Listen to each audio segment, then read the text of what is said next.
اعوذ باللہ من الشیطان الرجیم بسم اللہ الرحمن الرحیم۔ ناظرین محترم، سامعین کرام، آج میں آپ کو ایک کلپ سنانے والا ہوں، اس کو سنیں اور اس کے بعد میں جواب دوں گا۔ یہ ہمارے ایک پاکستان کے اپنے آپ کو علامہ کہلوانے والے علامہ آصف علوی کا کلپ ہے، لیں اس کو سنیں آپ۔ تسلی نہیں ہوئی، میں مالک کا خطبہ پڑھتا ہوں۔ ایک شخص نے آ کے میرے مولا سے پوچھا، مولا اللہ کیا ہے؟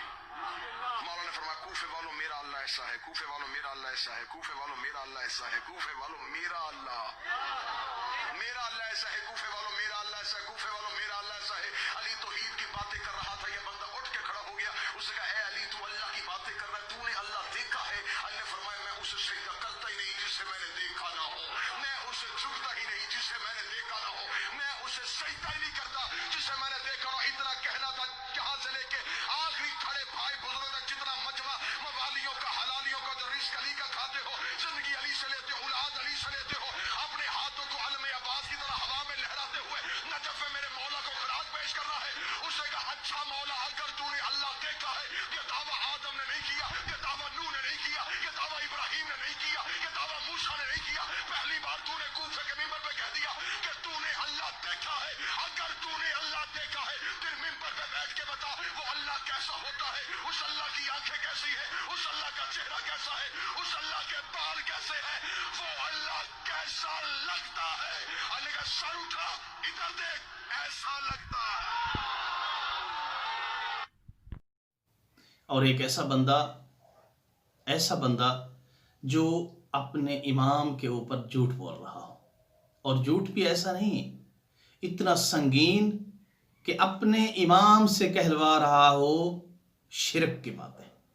تعجب اس پہ غور کریں، آپ غور کریں میرے جملے کے اوپر، کہ اپنے امام سے، امام علی علیہ السلام سے جو انہوں نے بات کی بھی نہیں، بات کچھ اور ہے جو میں آپ کے سامنے ابھی پیش کروں گا، بات کچھ اور ہے، اور انہوں نے امام علی علیہ السلام سے پہلی بات ہے جھوٹ منسوب کیا ہے۔ دوسری بات یہ ہے کہ انہوں نے فقط جھوٹ نہیں، شرک منسوب کیا ہے۔ کیوں کہہ رہا ہے یہ بندہ؟ کیونکہ اس بندے کی کنڈیشن یہ ہے کہ اس بندے کا ایمان پیسے کے اوپر ہے، دولت کے اوپر ہے، اللہ کے اوپر نہیں ہے۔ اس لیے اس کی کنڈیشن یہ ہے اس بندے کی۔ ورنہ اگر اس مجلس میں جو لوگ بیٹھے ہیں، اس کو سن رہے ہیں، کسی غریب سے غریب تر بندے کو بھی اٹھا لیا جائے نا، اس سے کہا جائے کہ آپ کو میں 2 لاکھ دیتا ہوں، 2 لاکھ کیا، کوئی کہے کہ 10 لاکھ دیتا ہوں، آپ کوئی ایسا جھوٹ علی علیہ السلام کی طرف منسوب کر دیں جس کے اندر جھوٹ ہو، وہ کہے گا میں مر تو سکتا ہوں لیکن علی مولا پہ جھوٹ نہیں بول سکتا۔ یہ ایک عام بندے کے ایمان کی کیفیت آپ کو بتا رہا ہوں۔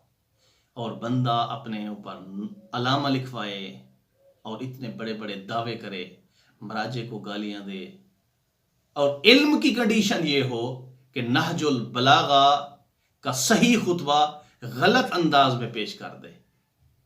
آپ کو پتہ ہے نہج البلاغہ کیا ہے؟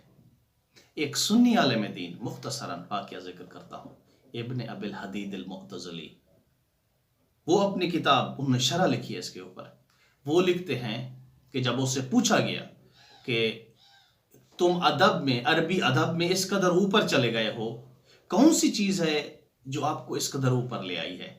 ابن ابی الحدید معتزلی لکھتے ہیں کہ میرے علم کا اتنی بلند ہو جانا، اس کا سبب کلام مولا کائنات علی ابن ابی طالب علیہ السلام ہے۔ میں نے نہج البلاغہ کو اس قدر پڑھا ہے کہ میں عربی ادب میں اتنا آگے چلا گیا ہوں۔ اسے پوچھا گیا کہ آپ نے کون سے خطبے پڑھے ہیں؟ وہ کہتا ہے خطبہ نمبر 221 کے بارے میں، خطبہ نمبر 221 آپ بھی پڑھ کے دیکھ لیں۔ ابن ابی الحدید کہتا ہے کہ میں نے اس خطبے کو، خطبہ 221 بعض کتابوں کے نزدیک، اور بعض ہو سکتا ہے آگے پیچھے بھی ہو سکتا ہے، کہا اس خطبے کو میں نے 1000 دفعہ پڑھا ہے، 1000 دفعہ۔ ابن ابی الحدید سنی عالم دین ہے، اس کی کنڈیشن دیکھیں، کہیں وہ جھوٹ نہیں بولے گا، اپنی شرح کے اندر کہیں جھوٹ نہیں بولے گا، لیکن اس بندے کی کنڈیشن دیکھیں، یہ اپنے آپ کو شیعہ سمجھتا ہے، شیعہ نہیں علامہ سمجھتا ہے، اور علی علیہ السلام کو فقط غلط نہیں، غلط رنگ، ایک ایک چھوٹا سا جھوٹ انسان منسوب کر دے وہ بھی گناہ ہے. دوسرا ہے کہ شرک منسوب کر رہا ہے, علی علیہ السلام کی طرف شرک منسوب کر رہا ہے. اس کے بھیانک رزلٹ ہیں.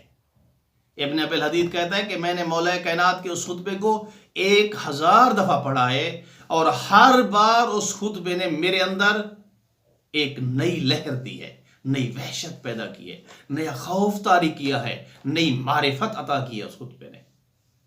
یہ ایک سنی عالم کے تاثرات ہیں, اور آپ کے سامنے یہ جو آپ نے سنا ہے یہ ایک شیعہ عالم ہے, اپنے آپ کو عالم کہتا ہے, اور اس کا ایمان اس قدر ضعیف اور ذلیل ہو چکا ہے. اس بندے کا ایمان اس قدر ذلیل ہو چکا ہے کہ اپنے امام کی طرف جھوٹی نسبت دے رہا ہے.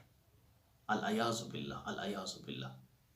یعنی علی علیہ السلام کا کلام اب اس لیے فقط رہ گیا ہے کہ مولا کائنات علی ابن ابی طالب کا کلام جو یورپ کی یونیورسٹیوں میں پڑھایا جاتا ہے, اب ہمارے شیعوں کے لیے یعنی اس کی قدر اتنی رہ گئی ہے کہ ہم اس کو جھوٹ بنا کے پیش کریں اور لوگوں سے پیسے وصول کریں. ہمارے نزدیک یہ قیمت رہ گئی ہے. اب وہ خطبہ سنیں جو حقیقی خطبہ ہے, آپ نے اس کا خطبہ سنا ہے. یہ ایک دالا ہے, ثعلب یمانی ہے. انہوں نے مولا کائنات سے ایک سوال کیا جب علی علیہ السلام اللہ کی صفات بیان کر رہے تھے, تو وہ آپ کے سامنے میں پیش کر دیتا ہوں. ثعلب یمانی نے آپ علیہ السلام سے سوال کیا کہ یا امیر المومنین, کیا آپ نے اپنے پروردگار کو دیکھا ہے؟ تو آپ نے فرمایا, کیا میں اس اللہ کی عبادت کرتا ہوں جسے میں نے دیکھا تک نہیں؟ اس نے کہا کہ آپ کیوں کر دیکھتے ہیں؟ تو آپ علیہ السلام نے ارشاد فرمایا, آنکھیں اسے کھلم کھلا نہیں دیکھتی, بلکہ دل ایمانی حقیقتوں سے اسے پہچانتے ہیں. وہ ہر چیز سے قریب ہے لیکن جسمانی اتصال کے طور پر نہیں. وہ ہر شے سے دور ہے مگر الگ نہیں. وہ غور و فکر کیے بغیر کلام کرنے والا اور بغیر اعضاء کی مدد سے بنانے والا. وہ لطیف ہے لیکن پوشیدگی سے اسے متصف نہیں کیا جا سکتا. وہ بزرگ و برتر ہے مگر تند خوئی اور بد خلقی کی صفت اس میں نہیں ہے. وہ دیکھنے والا ہے مگر حواس سے اسے موصوف نہیں کیا جا سکتا. وہ رحم کرنے والا ہے مگر اس صفت کو نرم دلی سے تعبیر نہیں کیا جا سکتا. چہرے اس کی عظمت کے آگے ذلیل و خوار اور دل اس کے خوف سے لرزاں و ہراساں ہیں. یہ اصل خطبہ ہے, اور آپ نے اس کا سنا ہے کہ اس نے کس طرح سے مولا کائنات علی ابن ابی طالب علیہ السلام کی طرف جھوٹ منسوب کر دیا ہے. یہ ایک یعنی ہماری تنزلی کی علامت ہے. انسان جب گرتا ہے تو کس قدر گر جاتا ہے, اسفل و سافلین میں چلا جاتا ہے, کہ اپنے وقت کے امام کے کلام کو منبر کے اوپر کھڑے ہو کر لوگوں کو جھوٹے انداز میں اس کو سنانا تاکہ لوگ مجھے پیسہ دیں.